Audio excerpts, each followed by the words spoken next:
Ada masa di mana kita pernah mengalami stres atau depresi karena kita menghadapi masalah yang sama berulang-ulang. Semakin banyak cara yang kita pernah coba, malah semakin bingung. Seperti potongan puzzle yang berserakan, bingung mau mulai dari mana. Contohnya kayak gini, katakanlah kamu berhasil membuat sebuah kue, dan orang bilang bahwa kue itu sangat enak. Bahkan mungkin mereka minta dibuatkan lagi.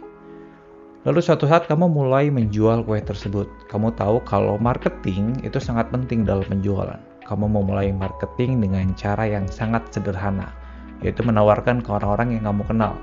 Kamu mulai dengan promo-promo yang menarik supaya mereka beli. Dan benar saja, setelah cukup banyak kue terjual, kamu mendapatkan income. Tapi tidak puas sampai situ, kamu ingin dapat income yang lebih besar lagi. Marketing mulut ke mulut sudah tidak ampuh lagi karena target pasar yang sekarang lebih besar, dan kamu berpikir ini adalah saatnya untuk meningkatkan marketing.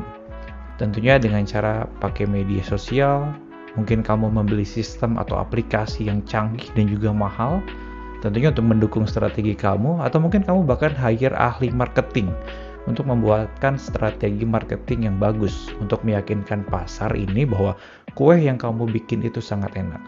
Setelah semuanya siap, marketing mulai berjalan. Tetapi tidak ada yang berubah, income tidak naik secara signifikan. Apa yang salah? Oh, mungkin cara dan strategi marketing yang salah. Kamu putar otak lagi dan bertanya bagaimana mendapatkan cara dan strategi yang lebih tepat lagi.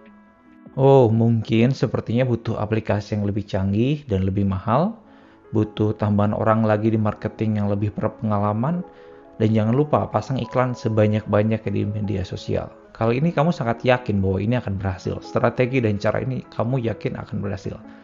Kamu sudah mengeluarkan effort yang sangat besar. 1-2 bulan cara dan strategi baru dijalankan, hasilnya masih sama, tidak signifikan. Kamu memutar otak lagi mencari cara dan strategi yang lebih baik lagi, yang biasanya diikuti dengan biaya yang lebih besar lagi. Tapi yang terjadi adalah kegagalan lagi. Masalahnya terus berputar pada lingkaran yang sama. Cara berpikir dan tindakan seperti ini disebut sebagai single loop learning, dan ini adalah cara pembelajaran yang paling umum. Single loop learning adalah cara kamu berpikir untuk selalu melakukan penyesuaian dengan cara kamu bekerja dalam menyelesaikan masalah atau mencapai tujuan. Doing things right. Single loop learning berputar pada apa dan bagaimana kamu akan melakukannya untuk mendapatkan tujuan tersebut. Simpelnya, kamu punya anggapan bahwa untuk menyelesaikan masalah atau mencapai tujuan tertentu dibutuhkan alat atau strategi yang lebih baik.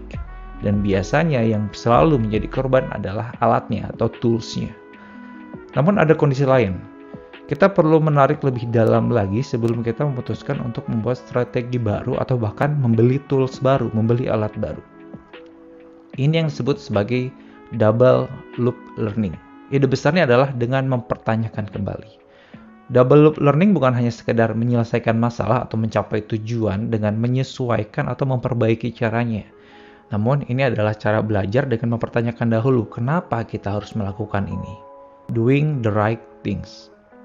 Dalam contoh sebelumnya tadi, mempertanyakan anggapan kita bahwa kenapa kita harus melakukan marketing. Kenapa marketing adalah cara yang tepat untuk mencapai tujuan, yaitu meningkatkan penjualan? Atau kenapa marketing harus selalu dalam bentuk promosi? Atau bahkan mempertanyakan, kenapa kita butuh marketing? Dengan mempertanyakan gagasan yang sudah umum, yang adanya seperti itu, ini mengajak kita berpikir lebih dalam lagi untuk memperbaiki cara pandang atau pemahaman kita dan cara berpikir tentang sesuatu. Tentunya dengan pemahaman yang lebih baik dapat menghasilkan cara pandang yang baru atau gagasan baru sehingga lebih tepat dalam menentukan strategi dan caranya. Single loop learning bukan selamanya jelek. Single loop learning tentunya dapat digunakan dengan tepat kalau kita sudah paham bahwa tujuan, nilai atau value dan strateginya sudah selaras. Sedangkan double loop learning digunakan untuk meninjau ulang kembali strategi ataupun cara yang lebih menekankan pada proses belajar untuk pemahaman yang lebih baik lagi. Jadi apa pentingnya ini? Sedikit bercermin tentang pekerjaan, cara hidup, cara bersosialisasi, atau apapun yang dilakukan. Pernahkah kamu mempertanyakan mengapa kamu melakukan apa yang kamu lakukan sekarang?